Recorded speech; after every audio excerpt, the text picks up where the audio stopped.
할렐루야. 오늘 하나님 우리에게 주신 하나님의 말씀은 창세기 12장 27절로부터 12장 20절까지인데요. 제가 두 구절만 여러분과 함께 공독하도록 하겠습니다. 시작. 여호와께서 아브라함에게 이르시되 너는 너의 고향과 친척과 아버지 그 집을 떠나 내가 내게 보여줄 땅으로 가보라. 내가 너로 큰 민족을 이루고 내게 복을 주어 내 이름을 찬대하게 하리니 너는 복이 될지라. 크리스찬의 믿음을 구원 믿음과 생활 믿음으로 구분해서 설명하는 분들이 계세요. 아주 적절한 설명입니다. 구원 믿음은 처음 신앙의 생활을 할 때 그 신앙의 문으로 들어갈 때 적용됩니다. 반면 생활 믿음이라고 하는 것은 신자로서의 삶의 여정에서 지속적으로 적용하고 구사해야 할 믿음을 일컫는 것입니다. 예컨대 구원 믿음은 에베소서 2장 8절에 이렇게 나옵니다. 너희가 그 은혜를 인하여 믿음으로 말미암아 구원을 얻었나니. 이런 표현이 있을 때 이것은 구원 믿음이에요. 처음 신앙생활에 그 문으로 들어갈 때 그 문에 해당되는 겁니다.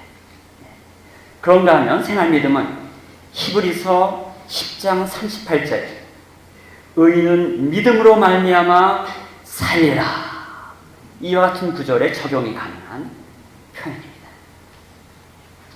그런데요, 구원 믿음과 생활 믿음은 절대 분리된 것이 아니에요.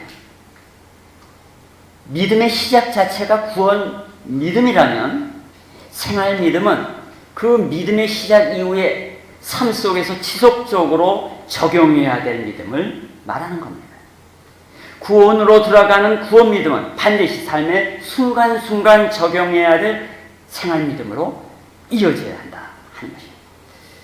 오늘 함께 살펴본 이 성경 본문 창세기 11장 마지막에서 12장 앞부분, 이 부분을 통해서 이 아브라함에게 나타나신 하나님이 아브라함을 부르셔서 새로운 인생길로 나서게 하는 장면을 우리가 목도하면서 본문을 통해 믿음의 사람들이 어떻게 믿음을 구사하고 지켜가야 될 것인가 하는 그 믿음의 원칙을 살펴보려고 합니다.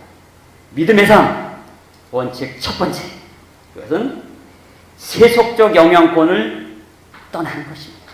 뭐라고요? 세속적인 영향권을 떠나는 것이라는 거예요. 아브라함은 예수님이 이 땅에 오시기 2000년 전의 사람입니다. 구약의 신앙 인물들도요, 우리와 같이 율법을 지킴으로 구원받은 것이 아니에요. 하나님의 뜻에 순종하여 구원을 받았어요. 그 순종은 하나님을 믿은 결과라는 겁니다. 믿음의 결과로 순종이 오는 거예요. 다시 말해 하나님의 뜻에 순종했다고 하는 것은 하나님을 믿은 그 믿음의 전제가 반드시 있어야만 그 결과로서 찾아온다는 겁니다. 구약의 그들도 행위로 구원받은 것이 아니라 하나님의 전적인 자비를 통해서 구원에 이른 것입니다. 물론 구약시대에는요, 구속의 원리가 조금씩 점차적으로 계시되었기 때문에 이 신약을 사는 우리들처럼 이 완성된 구속 개념을 다 갖지는 못했어요. 그러나 그들조차도 하나님의 일방적인 은혜로 말미암아 구원받았다라고 하는 사실은 절대 잊어서는 안 돼요. 물론 아브라함 이후에 2000년 뒤 예수님이 오셨던 예수님 시대에 그때가 가까울수록 한 700년 전부터 가까울수록 메시아 사상이 일어나면서 점차적으로 이 구원의 계시, 예수 메시아에 대한 사상들이 점차 확장되고 심화되었어요. 이름으로써 오실 메시아에 대한 믿음들을 갖게 됩니다. 그래서 그 믿음이 그들 구원했다라고 소개하는 그런 주장들, 맞는 얘기입니다. 틀린 것이 아니에요. 그런데 지금 아브라함은 예수님 이전 2000년 전에 믿음의 시조로 나타난 인물이에요. 이 점을 감안한다면 모든 구약의 인물들조차도 하나님의 뜻에 순종하여 구원을 받았다라는 정도의 설명이 가장 적절합니다. 여기에 더도 덜도 말고 그대로 이해하는 것이 바른 해석이라는 말이에요. 신구약을 막론하고요, 하나님을 믿어 구원받은 신자는 구원의 믿음을 가진 결과로서 평생 매 순간 순종하는 삶을 계속해가요. 근데 이 순종은 믿기에 가능한 결과라는 거예요. 믿음은 순종을 이끌어내는 전제입니다. 이때 이 믿음이 그 첫 시작은 구원 믿음이고 그 이후로 생활 믿음이라는 것, 이것을 잊지 말아야 한다는 거예요. 자, 하나님이 아브라함을 찾아오신 것은요, 하나님의 일방적인 은혜였다는 것을 여러분 다 아실 거예요. 왜 하필이면 아브라함을 선택했는가? 여기에는 질문의 필요성이 없어요. 이것은 하나님의 주권적인 선택에 기인한 것입니다. 하나님은 아브라함을 부르시자마자 그때 명령 하나를 내리죠. 떠나라는 명령입니다.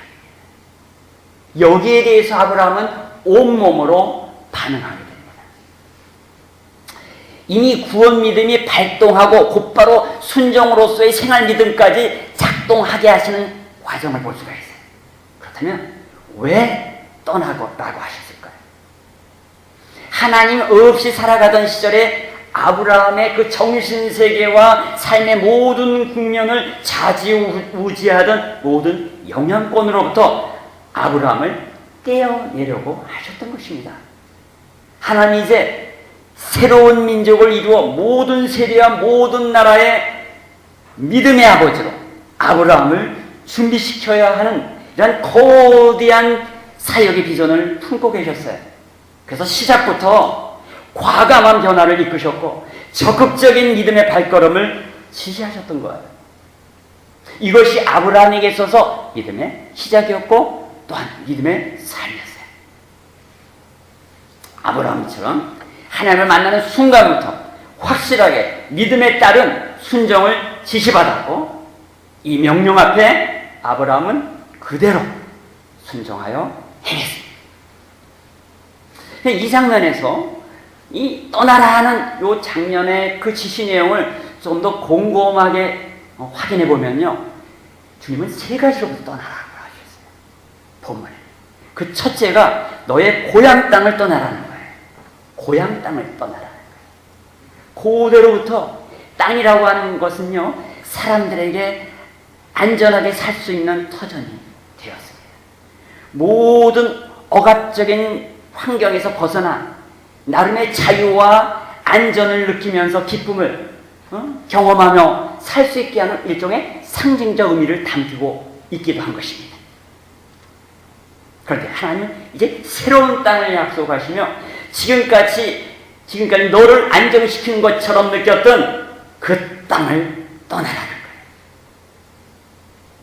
그동안 누렸던 안전지대를 벗어나라는 거예요.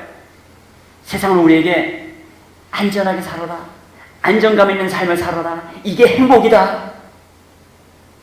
우리는 본능적으로 이러한 유혹에 당연히 반응합니다. 어느 누구도 위험을 감수하며 살고 싶어 하지 않습니다.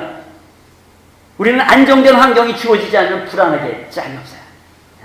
그런데 지금 아브라함에게 그런 안정된 삶을 벗어나라는 거예요. 믿음의 초대라고 하는 것은 우리로 하여금 그동안 의지하고 살아왔던 현실을 벗어나야 될 것을 명하는 것입니다. 내가 그렇게 편안하게 살고 안정적으로 살았던 그 근본, 토대가 뭔가? 그걸 확인하라는 겁니다. 위험을 무릅써야만 되는 이런 믿음의 초대는 오늘날 우리에게도 비교할 수 없는 하나님의 명령. 사실 현대를 살고 있는 우리들도 이 땅은 번영과 세속성을 담아내고 있지 않습니까? 땅은 돈과 부와 물질에 대한 사람의 욕망을 반영합니다. 땅과 관련된 세속적 사고는 정말 우리가 끝까지 지속적으로 벗어나야 될 우리 앞에 거치는 것이 아닐 수가 없습니다. 우리가 교계의 모습들을 보면요, 참 안타까워요.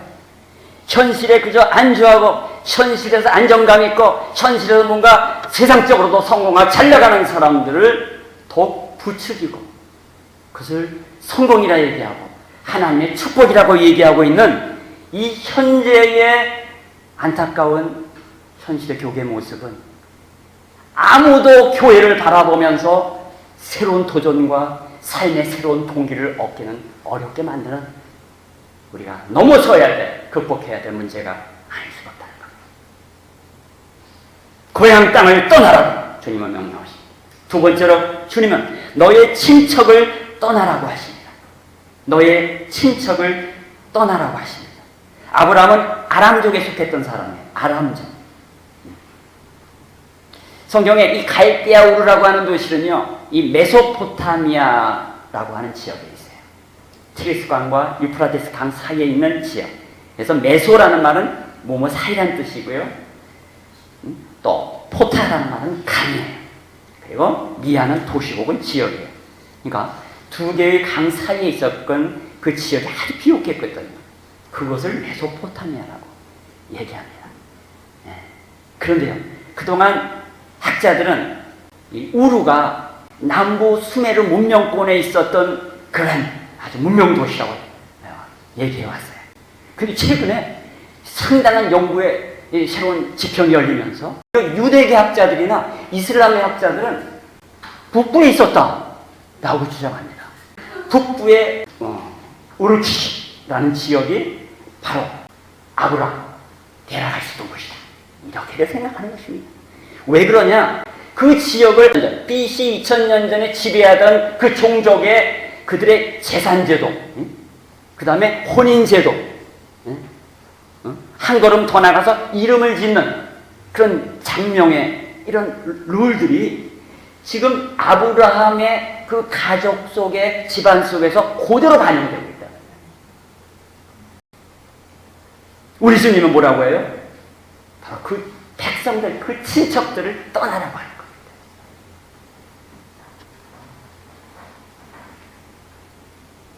그 전통과 관례에 매여있는 이 집단 관계, 당시 고대 사회는 그 종족과 자신이 함께하는 이 집단 사이의 관계가, 그 유대 관계가 강력한 것이었고 가장 중요한 것입니다.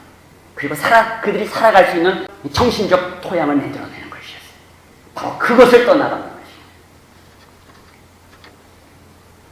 사실 우리 그리스도인들도 사회에서 생활을 하다 보면 직장으로 묶여있고, 사업에 여러 업무로 묶여있고, 그리고 학연, 지연, 혈연으로 묶여있는 관계들이 있습니다.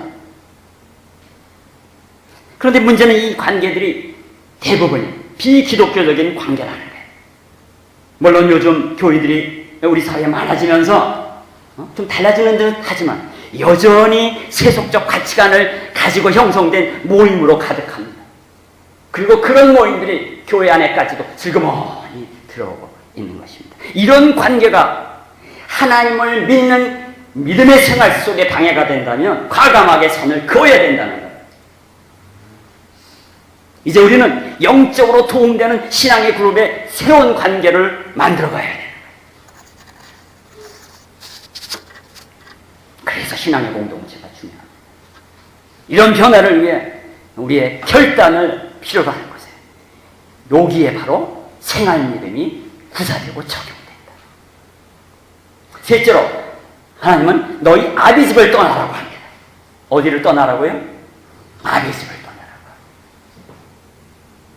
사실 아브라함의 아버지 데라는요, 이방신을 섬기던, 또 여러 신을, 그것도 다원적인 여러 신을 섬기던 그런 인물이에요. 여호수아 24장 2절에 보면요, 하나님이 직접 말씀하세요.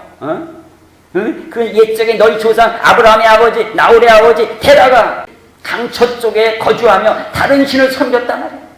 그냥 신이 아니야, 신들을 섬겼단 말이에요. 내가 너희 조상 아브라함을 그래서 강처 쪽에서 이끌어냈다. 새로운 약속의 땅 가나안 땅으로 그를 이끌고 갔다. 이 말씀이 기록됐어요. 이 본문을 읽으면서요, 이 분위기가요, 우리 주님이 얼마나 단호하게 하나님께서 아주 그냥 그 이방신을 섬겼던 게라에 대해서 좀 괘씸하게 느끼시는 그런 자세로 이 아브라함을 대비시키고 있어요. 여러분, 우리 중에는 믿음의 1세대들이 있잖아요. 신앙 초기에 신앙생활하고 또 교회 나가는 그런 모습에 이 부모님들이 얼마나 아주 뭐 구박을 많이 하셨어요. 별로 감동이 없는 거 보니까 다 2세대들인 것 같아요. 나는 1세대. 거의 핍박이란 말까지는 내가 감히 사용은 안 하겠지만 심한 구박을 받았어요. 여러분, 그 신앙생활하는 우리 사춘기 아이들이나 뭐 대학생들 중에서 구박받는, 요즘은 대학생들 되면 이제는 구박 안 하지만 사춘기까지 구박하죠. 공부하고 말 대학 들어가서 다니라고. 저도 이런 위협을 당했습니다. 근데 고등학교 내내 새벽기도 다녔어요. 아예 그냥 요 집안에서 나가려면 여러 가지 시간도 있고 문제가 있으니까 고3 때는 아예 교회 옆에 독서실에서 살았어요. 그러면서 새벽 기도를 하는데 묘합니다. 기가 막혀. 얼마나 우리가 10대 때는 그 잠이 많습니까? 또 새벽 잠이 얼마나 많습니까? 근데 하나님 반드시 5시 10분 전에 깨워주시는 거예요. 정확히 딱 한 번 안 깨워주셨어요. 깨워주셨는데 내가 그날 밤에 그래도 오늘은 너무 피곤해. 내일은 안 될 것 같아. 의심을 한 거예요. 근데요, 그 새벽 기도에 5명이 항상 나와. 2분은 담임 목사님 사모님하고 부목사님 사모님. 또 나머지 3명의 한 사람은 사찰 집사님. 그 사택이 안에 있죠. 3번째는 큰 식당을 하는 말이지 다른 교회 나가시는 권사님. 그래 떡하니 상구머리 고등학생 뭐 교복을 까만 교복을 입은 그런 애가 나요. 근데 그때의 부사역장이 나중에 교단의 총회장까지 됩니다. 그리고 32년 만에 제가 그분을 만납니다. 그리고 그분이 나한테 이야기해요. 그때 내 목사였는데, 민수야, 내가 있잖아 젊었을 때 얼마나 잠이 많았는지 아니? 근데 네가 온다는 생각을 이번에 일어났어. 그런데 또 신앙의 몇 세대들이 내려온 집안에서 자란 사람들 뭐예요? 그냥 결단을 내려야 될 계기가 없다 보니까 그냥 믿는 동안. 이 모든 것은 사실 1세대의 문제. 믿음의 앞세대의 모습이 사실은 확실한 그들의 삶 속에 신앙의 특별히 생활 믿음을 적용하는 사례를 보여주지 못한 그 결과예요. 좋은 게 좋은 거야. 또 교회 생활 오래 했으니까 이 정도 뭐 직분도 없고 이 정도는 뭐 다들 그렇게 살니까. 그래서 교회가 커지면 커질수록 하향 평준화가 되는 거예요. 다들 그렇게 사니까. 타협하는 거예요. 다음 세대에 확실한 믿음의 유산을 남겨주지 못했다는 거예요. 이게 실제적인 얘기가 너무 많아요. 1세기 후반에 그 신사참배 문제로 우리 한국 교계는 딱 둘로 나눠졌지 않습니까? 신사참배를 반대하는 그룹 많지는 않았습니다. 그리고 그걸 그냥 그냥 받아들이거나 아니면 그냥 유야무야 그냥 그걸 문제시 안 하는 그런 그룹이 있어요. 근데요, 지금 몇 세대가 내려와서 지금 어떤 일이 벌어지냐면 한국 사회에서 결정적인 특별한 인물들이 이렇게 나오는데 보면 그 배경에 꼭 신사참배를 반대하여 순교의 그 믿음을 유산을 내려줬던 그런 집안 인물이 나오더라고. 이건 지금 여러 사람 주제에서 여러분께 소개할 수가 있어요. 적당히 타협했던 교단들은 숫자는 늘어나고, 왜? 별로 걸릴거리 없고 턱이 낮으니까 수많은 사람들이 늘어났지만 거기에 확실한 인물들이 나오기커녕 적당히 살아가는 사람도 가득합니다. 이걸 제가 왜 잘 아냐면, 제가 있는 미드웨스턴 신학교에는요 여러 교단의 목사님들이 오셔요. 이게 미국 학교고, 또 우리는 교단 자체가 교리 중심의 교단이 아니니까 아주 자연스럽게 실천신학을 배우려는 분들이 많이 와요. 근데 이런 분들이 달라요. 그래서 제가 어느 교단장은 차마 얘기 안 하겠습니다. 신사참배를 반대하고 뚜렷한 자기 나름대로의 정체성을 갖고 있는 교단들의 목회자들은요 자세가 달라요. 제가 여기서 강조하고자 하는 것은 신앙의 초기에 구원 믿음이 결단력이 있는 생활 믿음으로 이어져야 한다. 두 번째로, 큰 두 번째로, 우리의 믿음의 삶, 원칙 두 번째, 말씀의 본뜻을 붙잡고 문제를 극복하자는 거예요. 말씀의 본뜻을 붙잡고 문제를 극복하자. 하나님은 아브라함을 선택하셨어요. 이것은 앞서도 소개한 대로 하나님의 주권적 선택이라 이렇게 얘기했어요. 그렇죠? 하나님은 아브라함에 다가가셔서 그를 부르시고 그에게 약속을 주셨어요. 새로운 땅에 대한 약속, 큰 민족을 이루게 하시겠다는 약속, 복의 근원이 되게 하시겠다는 약속을 주셨어요. 이것은요, 인간의 꿈과 상상과 희망상에 비롯된 것이 아니에요. 그것을 넘어가는 겁니다. 이런 하나님이 주신 약속이라고 하는 것은요, 이것은 아브라함이 상상도 못할, 이것은 그 이상의 내용입니다. 안타깝게도 제대로 된 신앙의 뿌리를 갖고 있지 않으면서 교회 때를 밟는 사람들 중에서는요, 이제 교회에서 비전하고 뭐 좋은 얘기하고 하니까 또 그들 중에서 재주 많은 사람들은요, 자기가 스스로 만들어낸 비전을 가져다가 그 위에다가 신적인 이미지를 덧붙이고, 그리고 부풀려서 자신의 생각을 절대화합니다. 그런데요, 아브라함에게 주어진 그 약속은, 이것은 완전히 하나님으로부터 주어져요.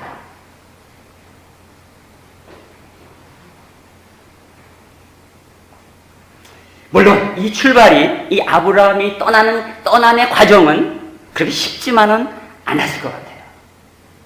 아브라함 주변에도 그에게 어려움을 주는 여러 문제 요소들이 분명히 있었을 것입니다.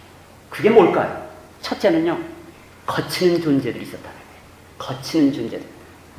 쉽게 풀어서 말하려고 했는데 더 어려워졌나요? 쉽게 말하니까 거치는 존재가 있다는 거예요. 우리를 넘어지게 만드는 존재가 있다는 거예요. 그게 뭡니까? 가장 가까운 사람들이 우리의 발목을 잡지 않습니까? 본문 창세기 12장 1절과요, 그 앞에 있는 11장 그 마지막 부분을 읽어보면 다소 우리를 갸우뚱하게 만드는 그런 아주 복잡한 문제가 도사려요. 그냥 이렇게 정리하는 게 제일 좋아요.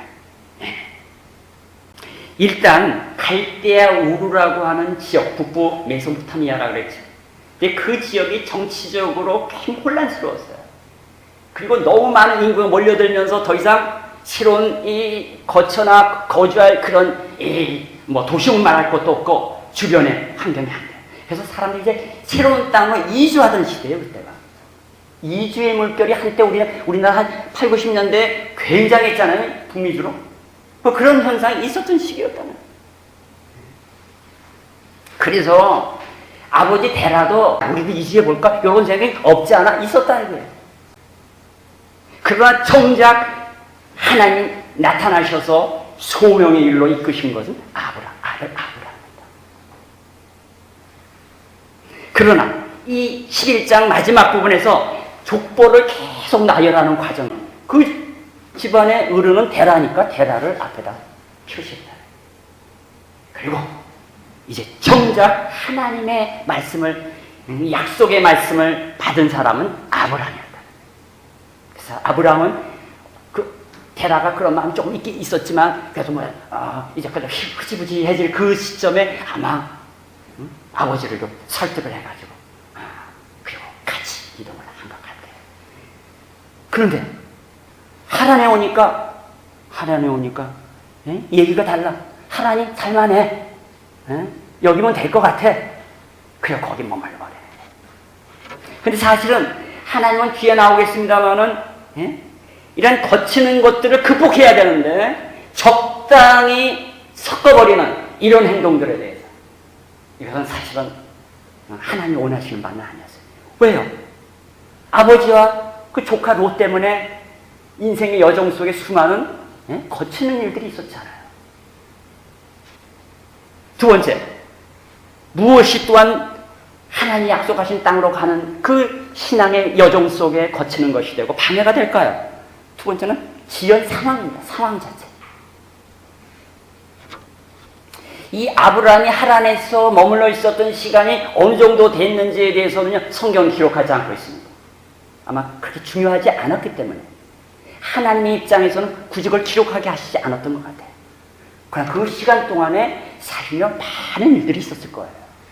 우리는 그게 너무나 이건 중요하고 힘들고 이건 뭐 복잡하게 생각하지만 사실은 하나님 입장에서는 아무런 의미 없는 시간이 많아요. 그걸로 인하여 우리가 지연되는 거예요, 사실은. 하나님 그런 것을 딱 잘라서 더 이상 기록하지 않습니다. 다만 기록하는 것은 아브라함이 75세에 움직인 것으로 나옵니다.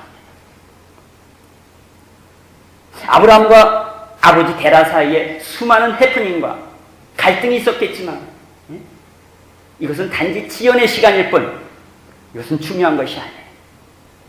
사실 데라라는 말에 그 의미가 지체하다, 연기하다 이런 뜻이죠. 이름도 재밌죠. 어찌 보면 이것은 무료한 시간이었을 것입니다. 그러나 이것은 하나님이 아브라함을 준비시키는 시간이었어요. 이러한 준비의 시간, 지연의 시간, 우리가 견뎌야만 될 그 시간은요, 오히려 우리가 약속을 더 부여잡도록 우리를 다독이는 시간.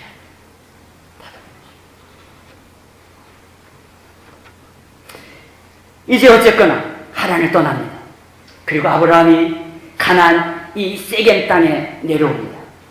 거기 모래 상수리 나무라고 하는, 당시 그 모래 상수리라는 여기 또 어마어마한 해석이 있지만 간단하게 얘기하면 상수리 나무는 과거로부터 상스럽다. 그러니까 아주 그 특별하다 해가지고 그 상수리 나무가 있는 곳에서는 되게 제단이 있다거나 어떤 신에 대한 제사를 지내는 그런 시설이 있었어요.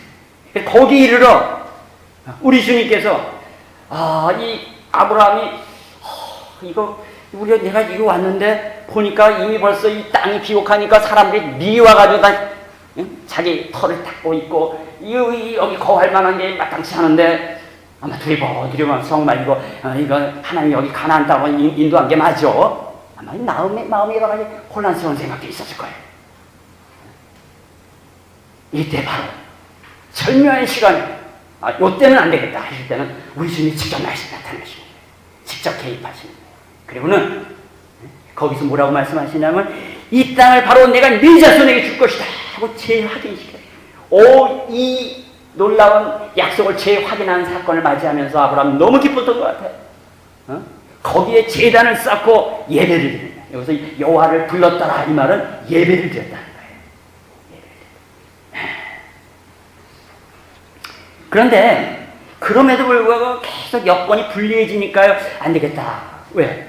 사람들이 자꾸만 여기 니네들 이 무리가 왜 와가지고 여기 우리에게 부담을 주고 말이지 여기 우리 생활하는데 이거 물도 모자라는 판에 이런 말이 나왔어. 그러면 사람들이 그냥 몰려있는 곳에 같이 또 몰려가면 한 부딪힘이 항상 있어요. 그래서 아마도 안 되겠다. 그래서 난방 거기 적합한 땅. 뭐 유목적인 상황이 벌어졌을 것입니다. 많은 가축들을 데리고 또 하란에서부터 얻은 부와 자신의 식솔들을 데리고서 난방을 내려요. 아직도 약속의 성취는 이루어지지 않은 것 같고 그리고 모든 것이 불리한 조건으로 그가 평생 우르와 하란에서만 살았을 때에도 여유있게 뭔가 누릴 거 누리면서 살았는데 이 척박한 약속의 땅으로 온데 그러니까 적과 꿀이 흐르는 땅이 아니라 너무나 척박한 땅이라는 걸 느꼈을 때 그는 실망하고 좌절합니다. 그러나 이런 때 약속의 말씀을 부여잡는 믿음을 구사해야 한다는 거예요. 생활 믿음이 필요하다는 거예요. 여러분 소양강댐을 아시죠? 우리 한국에서 저수 용량 최고예요.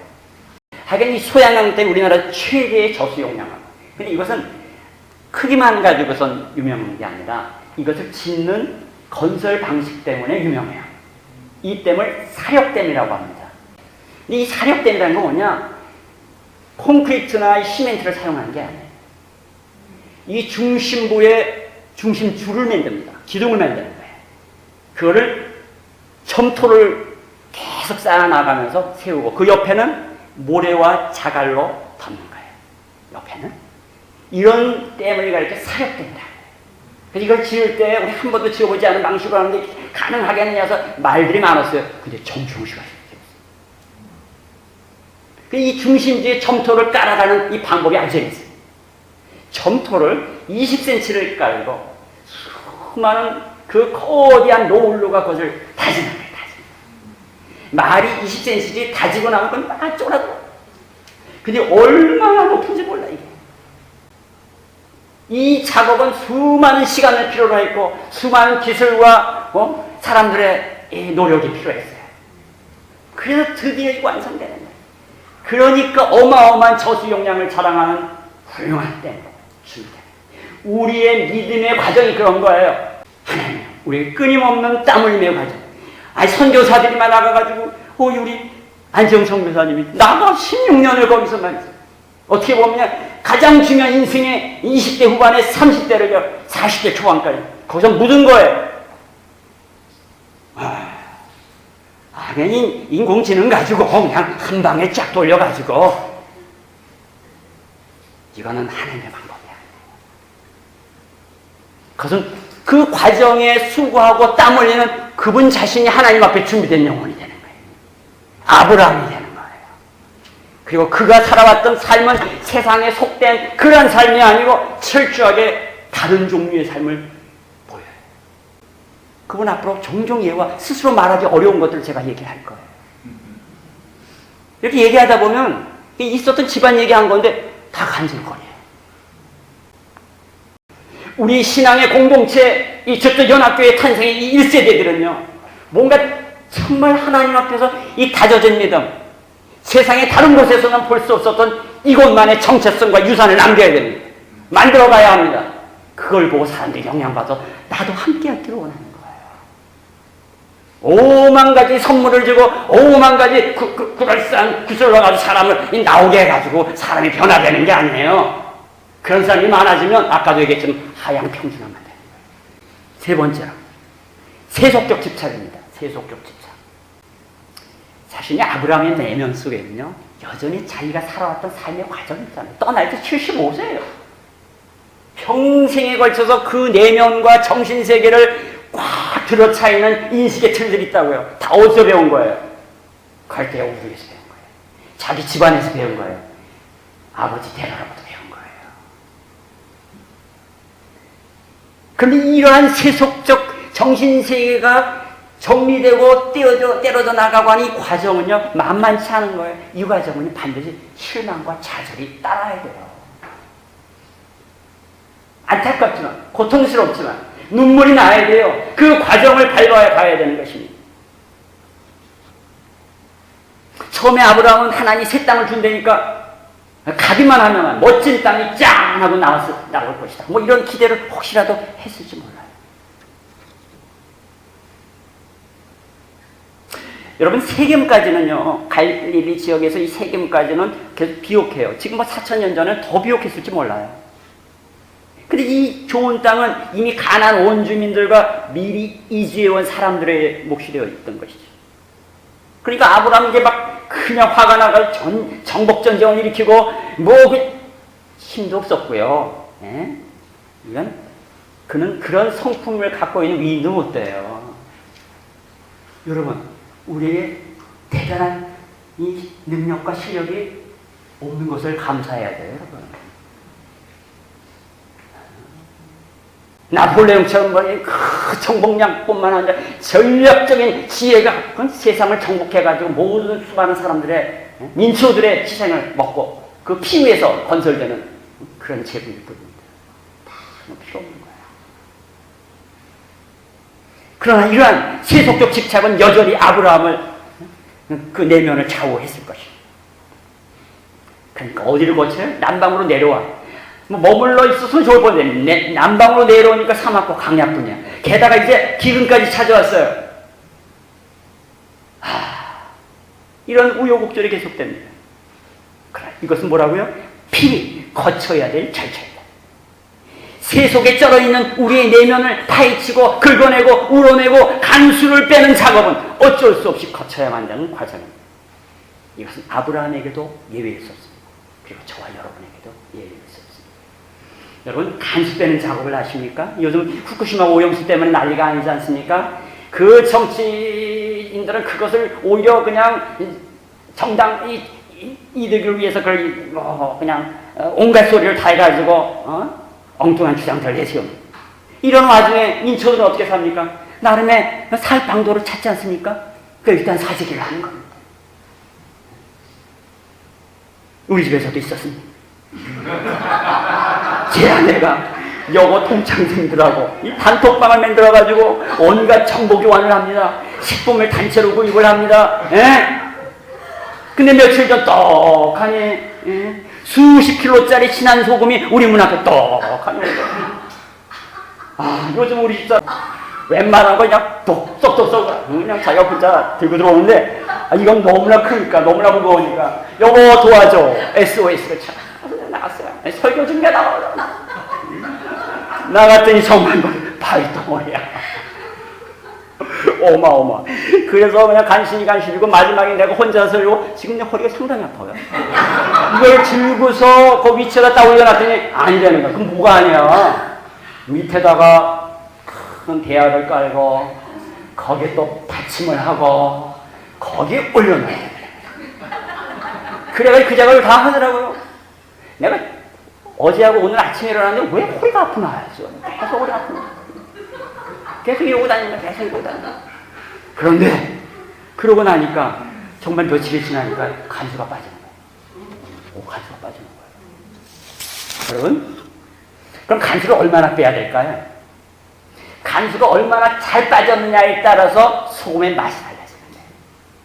소금의 맛이 달라져요. 여러분 요즘에는요 건조기계를 가지고 막 그냥 이 불을 떼워가지고선 수증기 나날 그거 가지고 간수를 빼야 돼. 진짜 고운 간수들은요, 제가 이스라엘에 있어서 이스라엘 소금 알잖아요. 그 중에서도 공장에서 만들어지는 것이 아니라 따로 만드는 데가 있어요.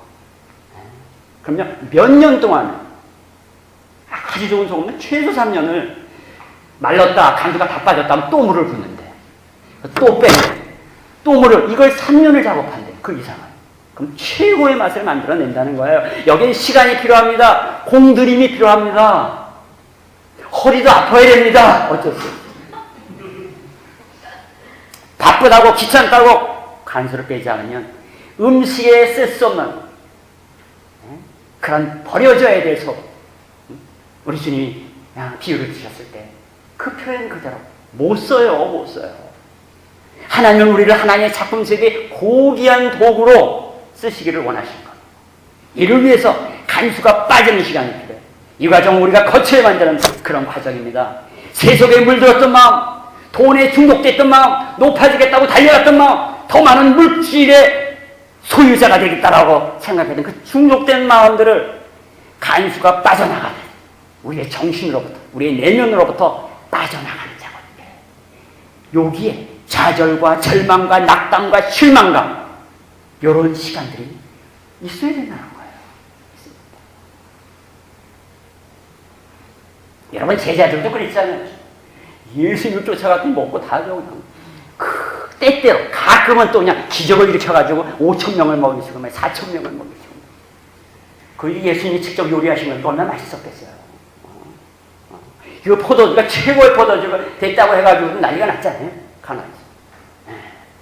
그리고 우리 주님께서 어디 갔더니 어느 날은 성전세를 어떻게 할까 했더니 가가지고 물고기 속에 가면 이따 주래 또 가져와란 말이지. 그냥 이분만 따라가면 다 해결될 것 같아. 그런데 우리 주님을 따라가는 그 마지막 순간에 완전한 절망의 구렁텅이로 그들을 내려놓습니다. 그리고 그 모든 것이 아니라는 걸 깨닫게 됩니다. 진짜 주님이 어떠한 주님이라는 것을 십자가에서 발견합니다.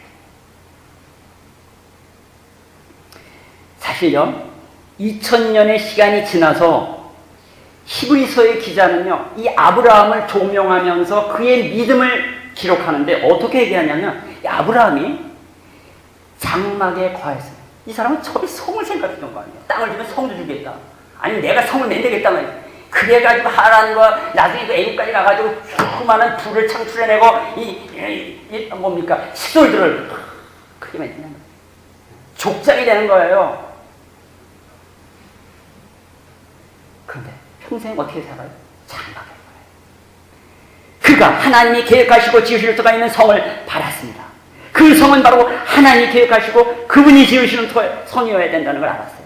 그리고 아브라함뿐만 아니라 모든 믿음의 영웅들은 그들이 이제는 더 나은 본향을 사모하면서 곧 하늘에 있는 것을 사모하면서 살았어요. 하나님이 그들의 하나님이라 일컬음을 받으심을 부끄러워하지 아니하고, 왜? 노아처럼 아마 네가 맺는 하나님 그분의 계시를 받아가지고 뭐 배를 줘? 다 손가락질 했을 거예요. 그들을 위하여 한 성을 예비하실 것이고 또 예비하셨다는 것을 그들은 믿음으로 받아들였던 것이죠. 그러니까 결국 아브라함도 영원한 성, 그 진짜 본향을 찾아나가는 발걸음을 이어갔다는 것이죠. 세 번째, 믿음의 삶의 원칙 세 번째, 매 순간 하나님의 보호를 확신해야 한다. 뭐라고요? 매 순간 하나님의 보호를 확신해야 한다. 아브라함이 세계에 도착했을 때 하나님이 아브라함에게 나타나셔서 이거 이 땅을 이 자손에게 주는 거야, 이렇게 약속을 재확인했다고 했어요. 감격해가지고 제단을 쌓고 예배를 드렸다고 그랬어요. 근데 왜 아브라함은 세겜에 머물지 못하고 아래로 내려와 처음에는 베델과 아이성 사이에 진을 쳤어요. 그렇죠? 아마 하란을 출발했을 때 가축이 많았고 또 소유와 식솔들도 많이 데리고 나왔던 것은 분명합니다. 그런데 이 세겜에 오자 이 가나안의 거주민들이 다 자기 땅이라고 다 살고 있어요. 이제 이 각성에는요 아마 아브라함의 일족이 진입할 수 없었을 거예요. 오히려 다툼이 날까봐 우려했던 것 같아요. 여의치가 않았던 거예요. 이겁니다. 고대나 현대나요, 재산이 많아지면 책임질 일도 커지고 먹고 사는데 필요한 이러한 일용품도 많아지고 그러다 보면 시험거리도 계속해서 불어납니다. 바람 잘 없는 거예요. 힘이 커지면요 주변 사람들이 경계하고 불필요한 오해를 합니다. 그냥 시기하고 질투를 갖게 됩니다. 실제로요, 제가 종교사회학자들의 자료들을 보니까 한 종교가 한 사회의 20%를 넘기면 그때부터 그 종교는 그 사회 속에서 위협으로 느껴진대요. 그래서 사람들이 기회가 되면 공격하게 된대요. 이건 사회학자들이 얘기하는 거예요. 오늘날 교회가 이 한국 사회에 점점 세리를 과시합니다. 조그만 잘못만, 이거 실수만 있어도 그냥 들러붙어서 공격들을 합니다.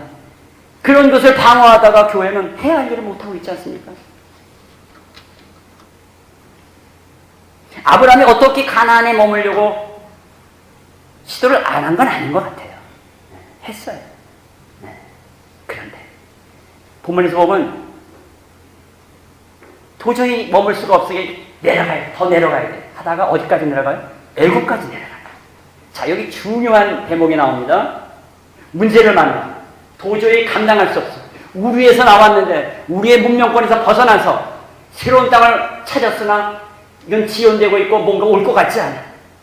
그러니까 갑자기 또 기근을 맞이하고 식솔들은 늘어나 책임을 져야 되겠고, 이러다 보니까 어떻게 해요? 그럼 당장 임시변통이라도 해결할 길을 찾게 되는 거예요. 그래서 애국을 찾는 거예요. 우루가 아니라 또 다른 형태의 모양 바꾸고 이름만 바꿔준 또 다른 우루, 애국을 찾아내야 하는 거예요.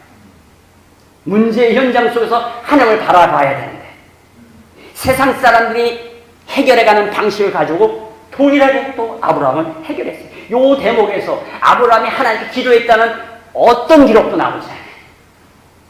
하나님을 바라봤다거나 하나님께 다시 이 여호와의 이름을 부르며 예배 현장 속에서 그분을 찾아보지 않았다는 것 같아요.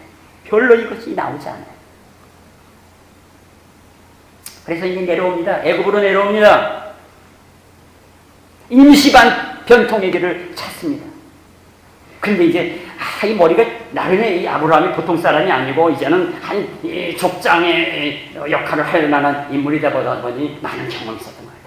이거 애국으로 내려가면 분명히 우리가 거의 거상 수준으로 이 큰 무리가 내려가야 되는데, 그럼 분명히 그 지역의 성주들이나 그 지역의 애굽의 관리들의 눈에 띌 것이고 그들이 우리를 불러 물을 것인데 말이죠. 그때 중요한 것들은 다 같이 가야지. 대표로 아브라함만 가면 안 되는 거 아니에요? 다 같이 가야 돼. 다 신고를 해야 돼. 근데 사례가 인물이 고왔던 것 같아요. 요 대목에서 성서학자들은 요걸 해석하는 게 너무 어려워가지고 65세나 됐거든요. 그래 놓으니 65세 할머니가 무슨 인물이 아무리 고와도 근데 우아했던 거예요. 그래서 이 표현을 아름다웠더라가 아니라 우아했더라 이렇게 해석하는 학자들이 꽤 있어요. 얼버무리는 거예요. 근데 내가 보기에는요, 족장 수준의 아내야. 이제는 정실부인. 그러니까 이 양반집에 대감집에 만화님처럼 아마 종부리면서 실제로 종지 많았잖아요. 우아한 옷을 입고 곱게 얼굴을 단장하고. 벌써 이 옛날 고대인들은요 분위기 보고도 느낌이 나는 거예요. 이것과 관련해서 할 말이 굉장히 많은데 고대 근동의 여성들의 옷치장에 대해서 다 생략. 하여간 고맙더라. 그래 놓으니까 너 가면은 여보 당신 내 누이라 그래. 근데 이게 사실입니다. 아까 고대 우루의 지역의 그 종족들의 문화가 근친 결혼을 한다고 했잖아요. 그 문화가 그런 문화예요. 그대로 따른 거예요. 이것이 바로 사실은 사실이야. 이것이 거짓말이었다, 사기였다 이렇게 말하기는 좀 어려워요. 그러나 교묘한 속임수인 것은 맞죠. 여러분 제가 밀가루 알러지 있는 거 여러분 아시잖아요. 우리 집사람이 홈쇼핑을 즐기는데 남편이 먹을 수 있는 것을 눈여겨보십니다. 제가 이야기를 약간 감안해가지고 남편을 위하여 홈쇼핑을 보십니다. 근데 순 찹쌀 떡인지 뭐야, 순 찹쌀 약과 여기 딱 나온 거예요. 그래서 이야 명이 나가지고 그래 순 찹쌀 약거랬네. 그래서 덜컥 나한테 얘기도 안 하고 사라져. 그것도 어제 그저께 금요일에 있었던 거예요. 그래서 나한테 이제 저녁 식사를 하는데 그거 왔어요. 그래가지고 그거를 두 개를 떡하니 올려놓은 것이가 식사 끝이거든. 마무리할 때 간식 들어가고. 그래서 내가 이제 하나를 딱 먹었어요. 근데 진짜 맛있어. 이 명인이 만들었다는 거 아니에요. 더 놀라운 것은 이게 페스츄리예요. 약과를 페스츄리로 만드는 걸 처음 본 거예요. 맛있어요. 어쩌면 우리 집사람이 여러분에게 선사할지도 모르겠습니다. 네. 근데 벌써 이게 벌써 우리는 자동이잖아요.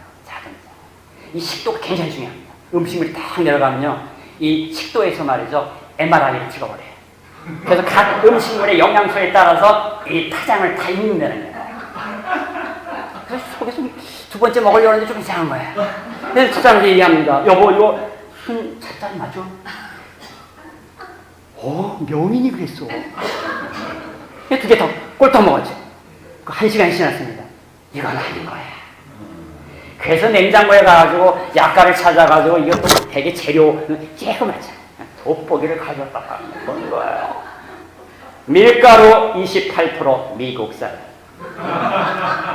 네, 나머지는 찹쌀이 맞아. 그래서 섞인 거예요. 요거를 미필적 속임수다 이렇게 내가 이름을 붙이면 미필적 속임수. 지금 누구예요? 아브라함이 그렇게 한 거예요. 근데요 한 번만 한 게 아니에요. 창세기 20장에 보면 그랄왕 앞에서 또 그래요. 그럼 나중에는 이삭도 그대로 써먹어요. 아시겠습니까? 역사는 반복됩니다. 우리의 일거수일투족을 우리의 다음 세대에 보는 거예요. 본문의 얘기하고 돌아갑시다. 아브라함은 바로로부터 가가지고 아리따운 아내를 그냥 데려가게 놔두고 그것은 선물을 받습니다.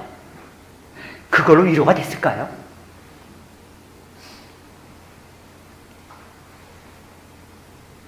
아브라함은요, 이 선물 받고 그냥 뭐 5만 가지 그냥 뭐 가축을 주고 또 다른 뭐 노비들을 주고 우와 내 재산이 늘어나는 걸 보고서 한쪽은 좀 그만해. 왜냐면 당시에는요, 이 고대 근동의 그 문화 자체가 그 좀 부유한 사람들은 두 번째, 세 번째 첩들을 지어놓는 건 문제가 안 됐어요.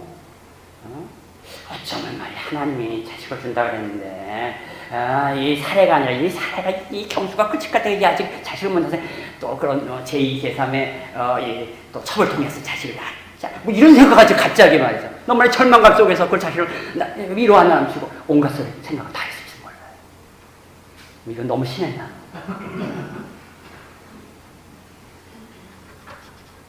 여러분, 하나님의 사람들은요, 하나님이 보호하신다는 사실을 믿어야 됩니다. 세상의 통치자들은, 그리고 힘 있는 자들은 자신의 능력과 재주와 판단을 가지고 세상을 다스립니다. 그러나 역사의 진정한 그 역사의 배우의 감독관이자 주관자는 하나님이시라는 걸 이 장면에서 또 목격하게 됩니다. 이 결정적인 순간에 사라의 몸을 통해서 낳아야 될 자식 씨가 이 중요한 이러한 하나님의 입장에서 역사적 순간에 하나님은 개입하십니다. 그리고 세상의 주관자요 최고의 권세자이심을 드러냅니다. 하나님은 자기의 백성을, 특별히 사명 맡은 자들을 보호하시는 거예요. 눈동자처럼 보호하시는 거예요. 하나님의 나라와 그의 이름을 위하여 사는 자기 백성들을 지키시는 하나님의 보호의 은혜에 동참하시는 여러분 되시기 바랍니다. 드디어 아내도 회복되고 또 많은 소유와 인력까지 챙겨가지고 가나안 땅으로 돌아와요. 자, 여기까지만 보면 이것은 해피엔딩 같아요. 그죠? 근데 거기서 그치지 않는다는 문제가 있어요.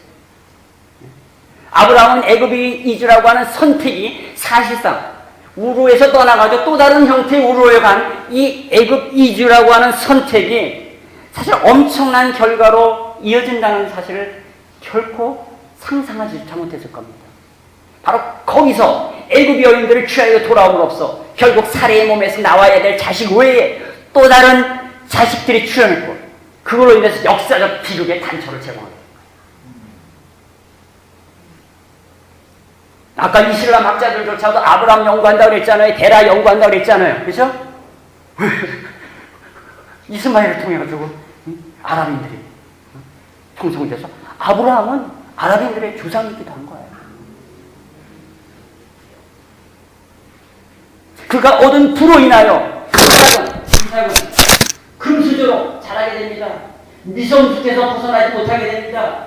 그 다음 세대인 에서와 야곱 역시 그 부유한 족장의 집안에서 자라면서 하나는 한량이 되고, 그죠?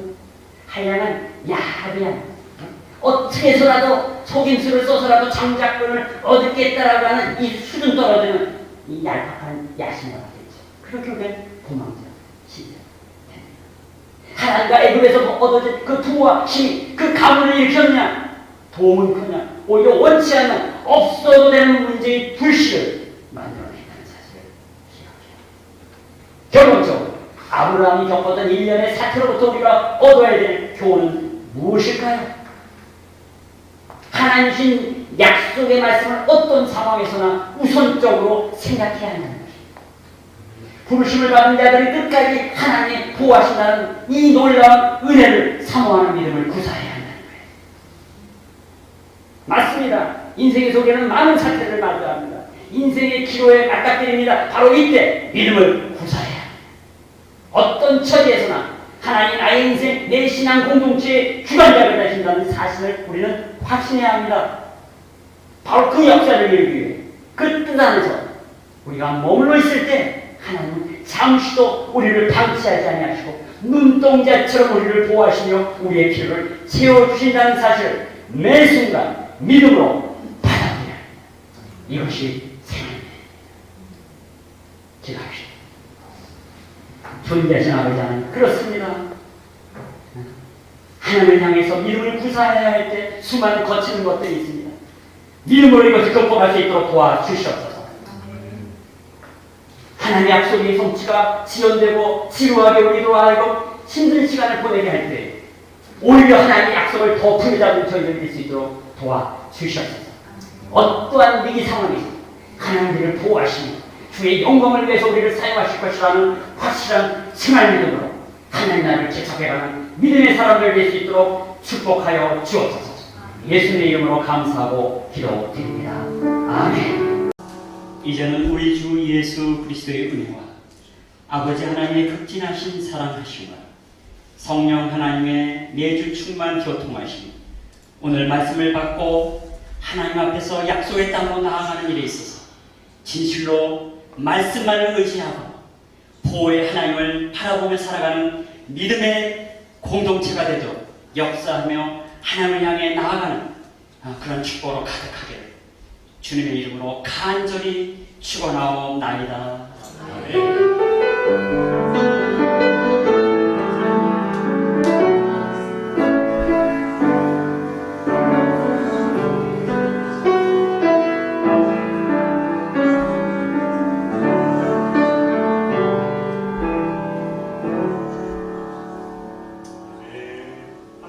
영광의 박수를 드리겠습니다.